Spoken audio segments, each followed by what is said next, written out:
Just 4 years ago, I suppose you went in as the underdogs into the final, and making the final was kind of an achievement in itself. This year, you're the defending champions. Is there a different feeling in the build-up this week than there was 4 years ago? Yeah, I think if you look at it, I think there were a lot of expectations from other people that we won't make past the quarterfinals. So I think for us being in a final was obviously special, but fighting through the quarterfinal and the semi-final was also special for us. But I think this is the one that's important. It's going to be a big match on Saturday, and we're really looking forward to that. Sorry, if I could just follow up. I mean, Rassie, when he took the job, always said 2023 was the target. 2019 happened, which is great. But is any of the thinking, you are now able to go for the target, but has the talk been any different this week around that, completing the job that was set out 5-6 years ago? Yeah, definitely. I think they set that goal a long time ago, like you said. But also there were a lot of processes that needs to be completed before we could get to this final. So we achieved those and got here, and now it's the one that counts. So we have to make it count. It's going to be a tough one against New Zealand, we know that. But we're happy to be there, and we're going to give it our best.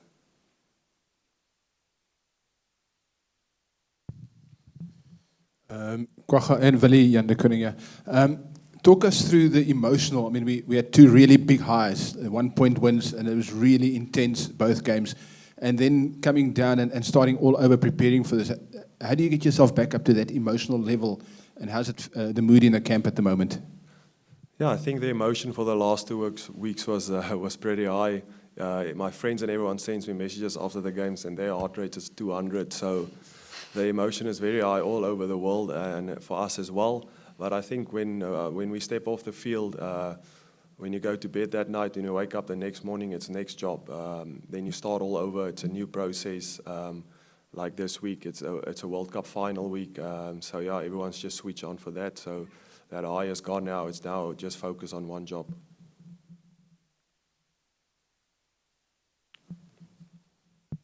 Hi, Willie. Dan Schofield from The Telegraph. A couple questions. Firstly, can you sum up what Felix Jones' impact has been on the Springboks over the last few years, and maybe what you would say his sort of point of difference is as a coach? Yeah, his work ethic. I don't think I've ever seen him without his laptop. Just the way he works and how he talks with us and how he's involved, and our attack. He helps us with the attack, the backline, the strikes, all of that. And he's unbelievable coach, and what's a privilege to work with him. And I think the Springboks are really going to miss him. So yeah, I was just fortunate to have to work with him. And secondly, I just want to take you back to the end of the semi-final. There was an incident between you and Owen Farrell. Can you just describe it from your recollections? Mate, I think no, it was just emotion. I think I had the same emotion as everyone back home. I was excited. The margins in those big games are so small. I just jumped up of emotion, of happiness as we just got through a World Cup semi-final, and there was no disrespect to any of the English players. I think they thought there was, and I immediately told them there wasn't, and then it was stopped. So there was nothing about that. Thanks. Hey, Kwagga, can I ask you a similar question about Felix and the impact he's had on you guys? Yeah, yes. Felix is an amazing coach and person also. But I think just his attention to detail, I think he's one of the guys that really spends hours and hours and hours on footage going through stuff. And I think all of us as Springboks are better players because of him, because he looks so much into the small detail. And he'll tell you that and try and make you a better player. And that, yeah, we can just say thank you and appreciate it from him, because he's a really good coach. Can either of you give me an example of something that he's picked out about your own game, maybe, that you didn't think about before that has changed and made you better? Willie first, maybe. So if I don't want to give something away, but if I pass to the one side, I tend to fall away, so it looks forward. So it's just about running forward and continuing moving forward. Some simple example like that. Yeah, and for me, I think you always think you got a good pass until he takes footage out and say, listen, this is how you need to do it. And also sometimes when you're catching, to give yourself a bit more time on the ball. He helped us a lot on that, to catch early and to give yourself half a second more time on the ball to make a decision. Can I just ask a broader question too? won the last World Cup, world champions, won the Lions Tour 2021, in another World Cup final. Do you think the Springboks get the respect they deserve for all of those achievements from the wider world? Yeah, we don't play for that, for people to respect us. I think we play for each other and we play for South Africa so they can be proud of us. So for us, I think achieving those goals that we set up for ourselves were great. We got another one coming up this weekend, and we just want to play for each other and also play for our country so they can be proud and they can be proud Springbok supporters. Willie, Television New Zealand, you mentioned no disrespect from you guys towards England. How much respect, on the flip side, is there for New Zealand and New Zealand rugby? No, there's always respect. I think the rivalry goes back a long time, and the games that's been played against each other is always, it's hard fought, and then after the game you can see the guys, they gave it all. So there's definitely a lot of respect between Springboks and the All Blacks. You would imagine visiting each other's dressing rooms again after Saturday night? I would say, yeah, there's a battle first, and then you see what happens, and then I think afterwards, yeah, definitely, I think that can happen. There seems to be there seems to be fewer scuffles on the field these days between the All Blacks and the Springboks. Yeah, it's just a hard-out battle out there. There's no friends when you're on the field. I think that happens when the game is done and the whistle is blown, and then all of that comes out. Changed ever since Bucky's retired? Hi, Rob from The Guardian over here. How much encouragement do you take from that game at Twickenham when you beat the All Blacks? I wonder how, seems a long time ago now, I'm sure, but just wonder how much encouragement you both take from that. Yeah, I think if you look at both the games that we played this year against each other, I think the one in New Zealand, they really played well. And the one at Twickenham, they got a red card, so they were down to 14 men at a stage. So we know, like, each team has played well against the other team, but this weekend is the one that counts. I think this is the most important one out of the city this year. So we're really looking forward, and we know it's going to be an epic battle. Up front, also for us as forwards, it's going to be physical. But yeah, we're excited for it, and it's a great challenge. Kwagga, how much do you personally relish the physical confrontation that you get when you play the All Blacks? Yeah, for me, I've been playing against the All Blacks in all forms. I mean, I played under 20s against them when Artie played for them, and then I played 7s against them, and now 15s also. So for me, it's, I think, like we said, there's a lot of respect between each other, and we know we're going to bring out the best in each other. So for me, playing against the All Blacks is just an honor, and I know it's going to be physical, but it gets me up, and I'm excited for that.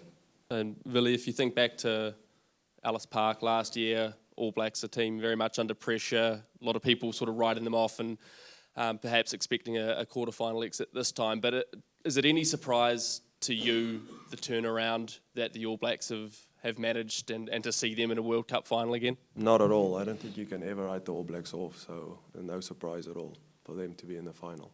What would it mean to you to be, one of these teams will win the World Cup for the 4th time? What would it mean for you guys to do it against one of your great rivals? I think, that would be unbelievable. I think I was 6 years old in 1995, and I can just remember my dad and mom screaming in the house, and I couldn't understand exactly what was going on, but to be able to have a chance to play in the final against them would be amazing. Yeah.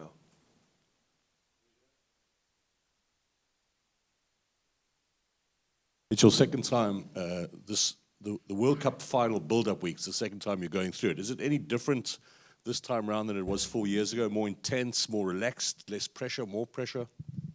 No, I think the coaching staff of the Springboks try to keep everything the same.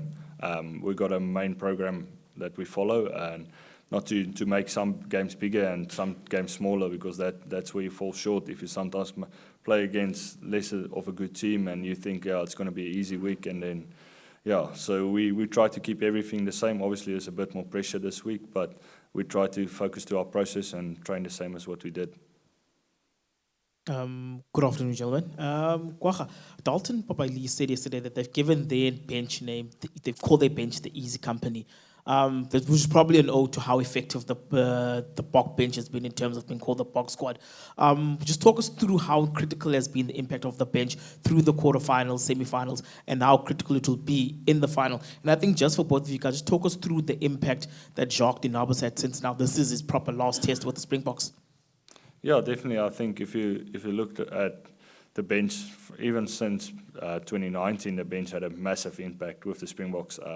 So it's something that's been building up for years now. And for us, when we're on the bench, we know we got a responsibility to fulfill. And the nice thing is for us, we can watch maybe the first half and see where we falling short as Springboks, so we can know what our job is when we go onto the field and rectify that. But yeah, just playing in the final, we know it's going to be 80 minutes. Maybe it might go to 100 minutes. So you never know. So you know you got to be ready and make sure that you use your opportunity when you get it.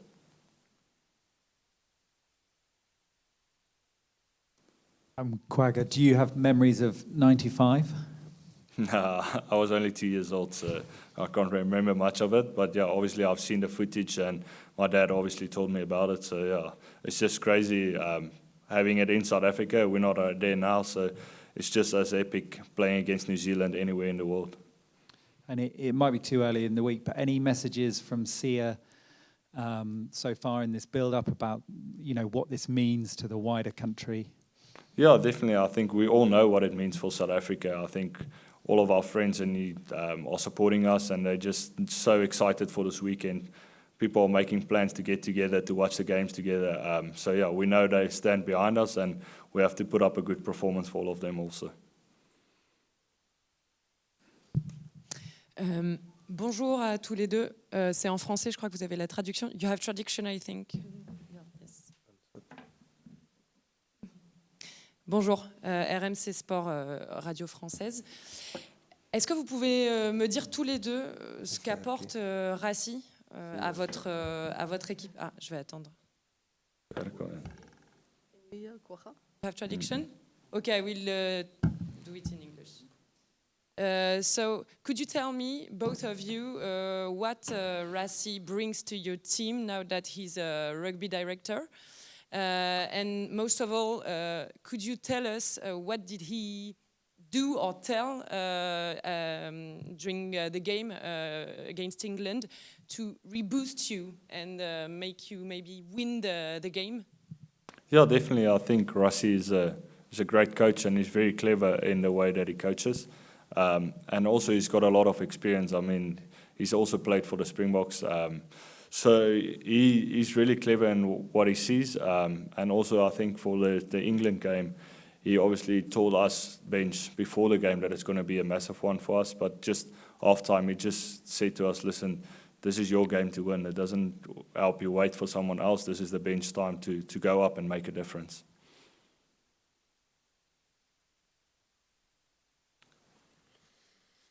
Willie, Rory O'Connor from Irish Independence. You guys seem to have built a bulletproof mentality in the last couple of years.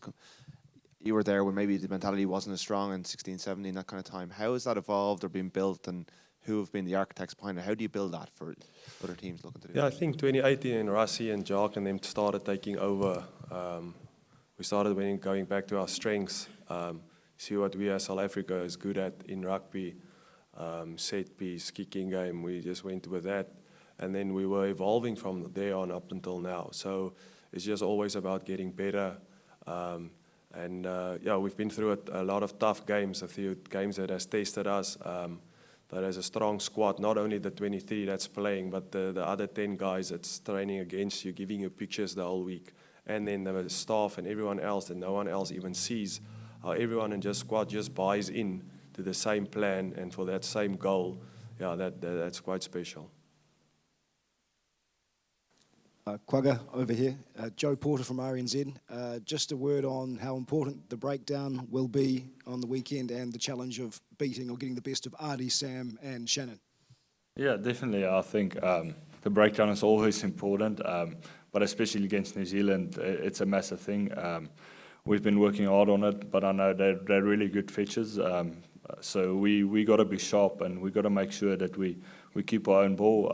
I think they're good players, and I really rate them, but we'll give our best, and we'll also try to get a few turnovers for our side. But yeah, it's going to be an epic battle. Looking forward to it and really excited. Willie, Will Jordan needs one more try. Will Jordan needs one more try to set a new record at a men's World Cup. How do you stop that happening? I think that's the 23 that goes out there on Saturday. They all buy into our defense plan, stick to what we think is best, think how we could stop them, everyone from scoring, not just him, stop the All Blacks from scoring. So I think we focused on that. It's just the main job for us on Saturday is our performance and what we can do and what we do best. What specific threats does Will bring? Oh no, he's an amazing all-round player. He chips and chase, he can do anything, scores from anywhere, creates something out of nothing, so unbelievable ball player. We have time for about 2 more questions, guys, if anybody has questions. Willie, do you draw on the history of the All Blacks in South Africa, the many challenges you've had against each other, the fact that the rivalry is probably the greatest in world rugby? Do you draw on the history of the 95 game, players that have been there and played the All Blacks before? How much of that sort of comes into your motivation this week? Yeah, definitely. I think when you play against the All Blacks, you always have to be ready, and that's the big game, and especially playing against them in a World Cup final makes it extra special. So it's going to be a spectacle. It's going to be an amazing game on Saturday night, and if you get a chance to play, I hope then I can't wait to express yourself and just leave everything out there with no regrets. I think that's going to be it. Everybody happy? Last question? Yeah, sure. You were likely to have to score more points against the All Blacks to win this game than you did possibly against England. How do you make sure that you don't go away from your own DNA and the way that you play in search of those points? How do you get that balance right? Yeah, I think it's a World Cup final. There might not be a lot of points in there, but I think you got to make sure when you get that opportunity to score points that you use it, because there might only be three opportunities without the full game. So I think for us it's just to stick to what we want to do, stick to our plan, but when that opportunity is there, to make sure we bounce on it and we get those points. Felix, we know you can't answer specific questions about an incident. We know about the Bongi situation. But what is the mood like in the camp? Has this had any impact on the preparations, on the mood and the condition of the team, the mental condition of the team? The mood in the camp is, as you'd expect for a World Cup final, everyone is hugely excited, high level of focus. Everyone want to get their detail down early in the week and then concentrate on delivering a performance and enjoying it.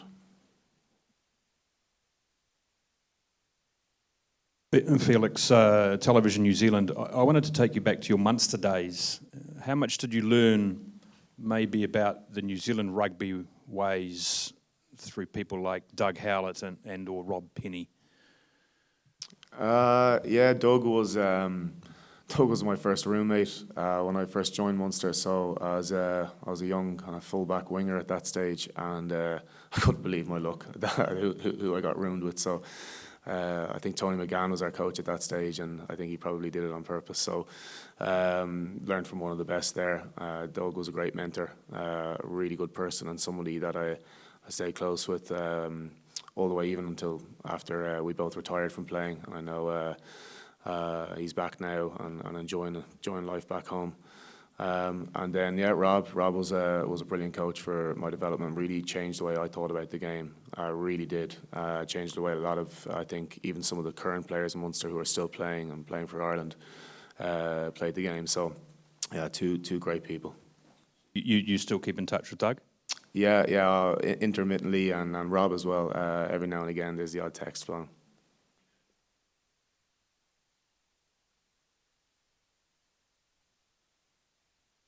Craig.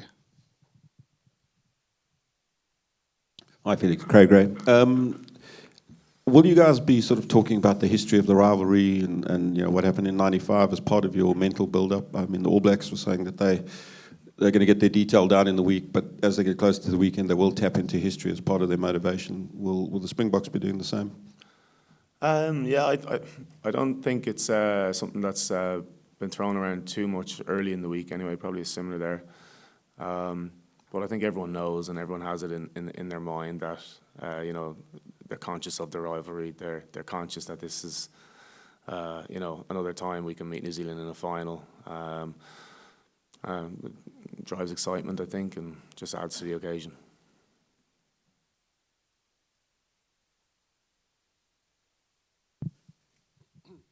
Ollie Ritchie, TV3 New Zealand. What improvements, shifts have you noticed in the All Blacks game throughout this World Cup, I suppose, since you played them at Twickenham?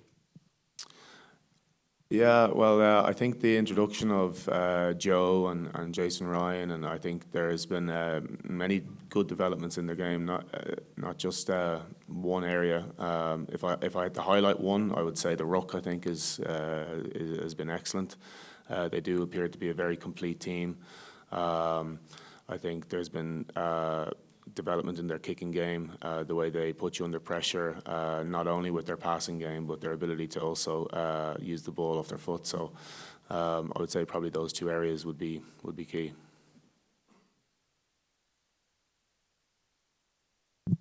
Hey Felix, how are you? Hey Murray. It's a big question, could you sum up what it's meant to you to be part of the Springboks setup for these last few years? A hard question. I don't think I could sum it up. I can just say that I'm really grateful, and I have a lot of gratitude to not only the management but the players as well, and the people behind the scenes, and then the greater rugby community in South Africa, and all the guys, the franchises, the coaches there, and for welcoming me and all of our coaches in. And it's just it's been incredible. How tricky has it been with a young family? Yeah, it's been tricky, but we had we were out there for a good while during the Lions tour. Had a really good experience there with my boys in the school there in Parle, and they're back in Dublin now. So I look forward after next week to maybe getting a bit of time at home. Again, you just touched on the All Black kicking game just now. Last week, the Springbok kicking game perhaps didn't work as well as it did at Twickenham. Is that minor tweaks to your game, or does that require a major adjustment to your approach? I think probably the bigger thing was that the credit to England, their execution of theirs just and their execution of the pressure on us was really incredible. I think Alex Mitchell kicked the ball incredibly well, really accurately, and Owen Farrell also put the ball in behind us very intelligently. So I think it was more of a reflection of the execution and the intensity at which England brought to the party last week, and I think the conditions made things really, really tricky. I'm not sure if it showed it on the TV, but the ball was extremely wet. It was lashing rain, so yeah. Jerry? Hi, Felix. Jerry Thorne here. Could you talk to us about how your role with the Springboks has evolved over the last 4.5 years, where you started from before the last World Cup to what it is now? Yeah, I think initially when I first came in, there was a lot of familiarity with how things were being done, because it was Rassie, Jacques and Aled Walters at the time. So it was quite a quick transition, and there was a lot of similarities, and I think they were expecting me to do some very similar things that I was doing in Munster when we were all together. So slotting in was fairly straightforward. And from there, I mean, because it's been over 4 years now, things just develop naturally. But in terms of you taking on other responsibilities, relinquishing other responsibilities, and just trying to figure out, without, I don't think there's anything formal that I could say here. So, you do this and this and this, but you just figure out what is actually going to make the team operate better. How's it going to, not only our management team but the actual team. I'd say it's a little bit more kind of organic the way things have gone, and you're just constantly trying to improve things. I don't think I could put it into a formal structure. You seem more animated than you used to be as a coach. I don't know, is that just because you're more emotionally invested now, or Rassie's personality rubbing off on you? No, I think the weekend in particular is just it was a World Cup semi-final, and it was we were behind on the scoreboard, and we had to find some solutions. Hey Felix, just on that, can you take us inside that coaching box? Because whether it's you running down to try and make changes midway through the first half, or the kind of conflab midway through the second half, and even the emotion at the end, seemed like a very interesting place to be last Saturday night. Yeah, it's definitely vibrant, and it was loud, it was intense, and sometimes when it's that loud, sometimes giving a message over a radio or trying to communicate down is difficult, and sometimes you have to actually go down and try and get someone's attention and actually let them see how intentful or how much intent you have in the message that you're giving for it to actually stick with someone. So but we've always had a fairly vibrant coaching box, and I think that's the way we like it currently. Very innovative coaching team. How has working with Jack and Rassie and everyone here changed your thinking on the game? Yeah, they think about things differently than what you would expect. So you're just constantly, in a meeting or in a situation, say in a coaching box, or you're discussing tactics about something informally, and it's just another point of view that I think in most cases most people won't have considered, and it's been really valuable. Hi Felix, is your view of Springbok rugby the same now than it was maybe before you took the job? Has it changed at all?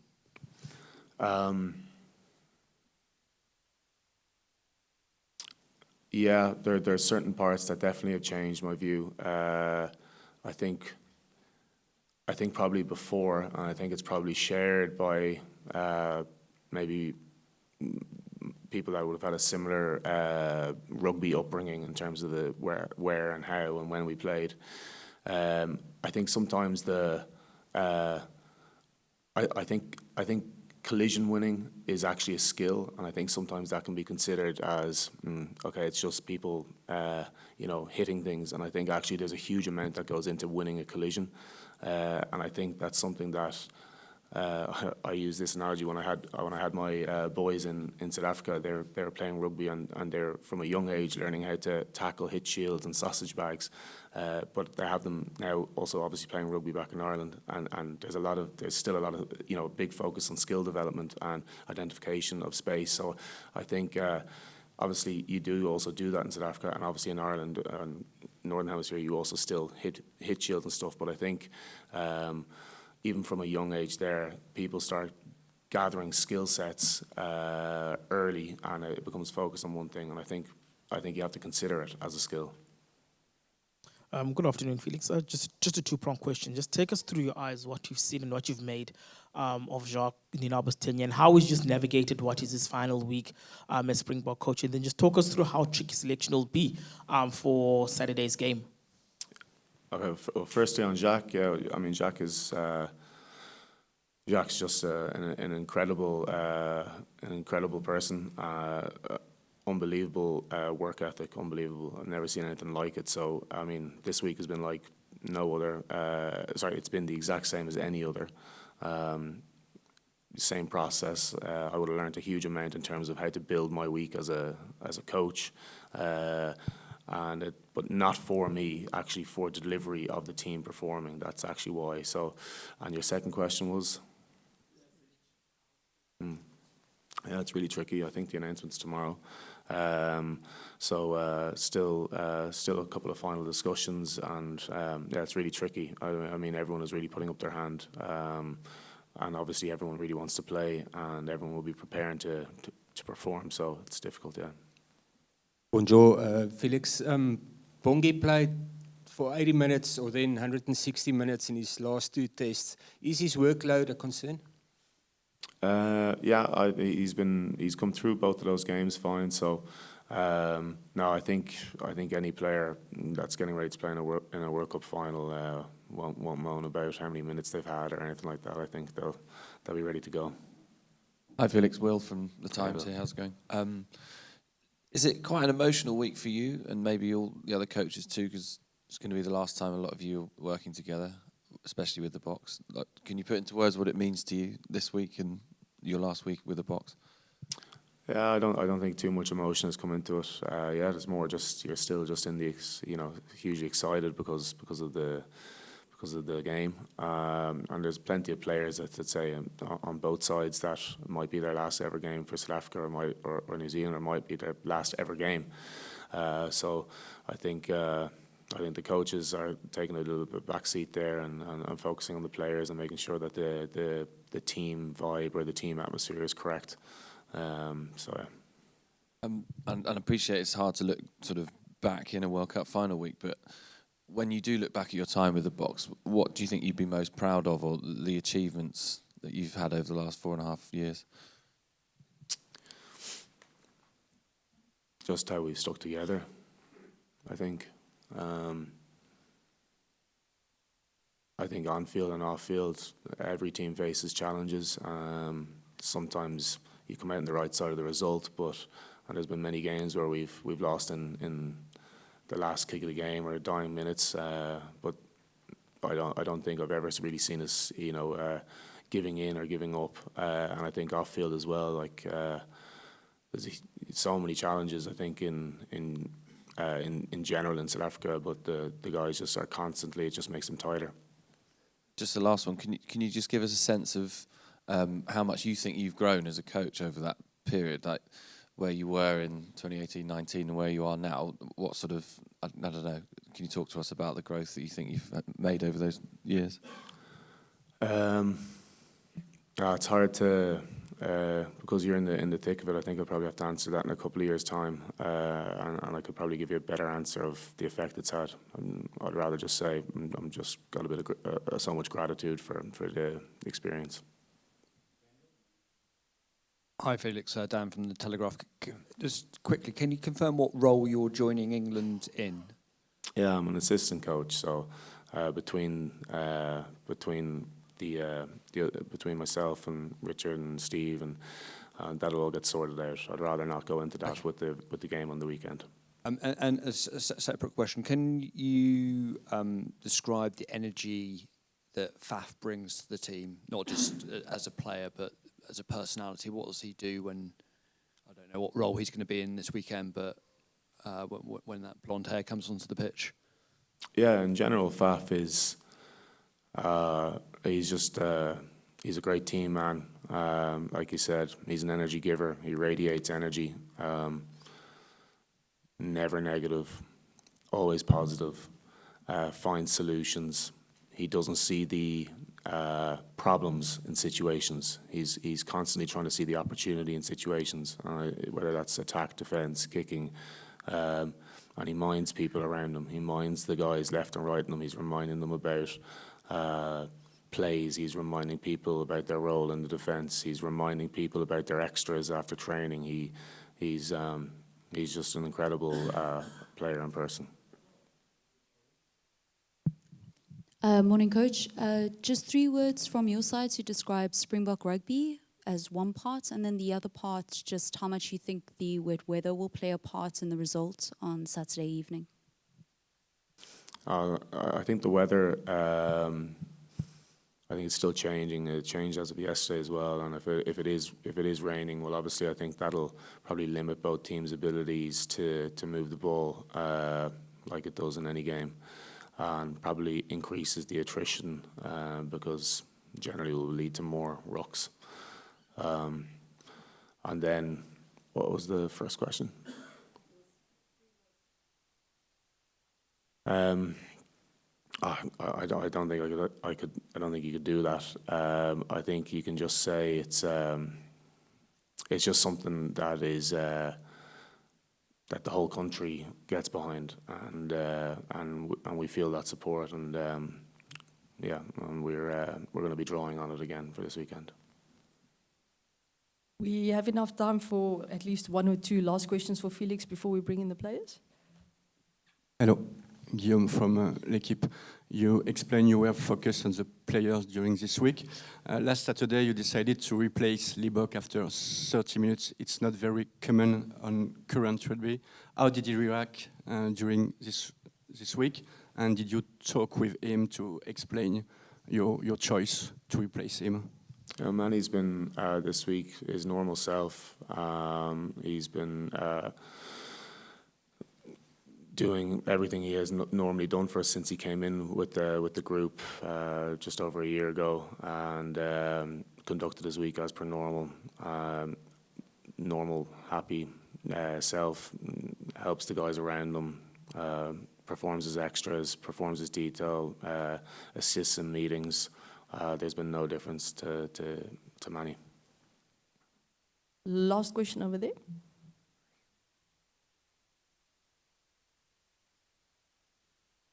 Hi. Felix, just going back to working with Rassie, when he does something sort of out of the box, is it a collaborative process? Does he talk to you guys about it, and are you a part of it, or is it something where you kind of catch up with him and learn from him in that way? And has it been a kind of a fun experience or frustrating at times, or what sort of emotion? It's only been enjoyable. Yeah, there's times when Ras will have an idea that has definitely sprung by himself, and getting to discuss them then and running it past all of us agree. There's a huge amount of alignment when there is a new idea, whether it's been one of his or one of the other coaching members or management members or players. Everything gets discussed, and then everyone makes a plan, and we align on that. And if we agree, then great. And if somebody if somebody disagrees and they have a better plan, then we go with that. So it's always enjoyable.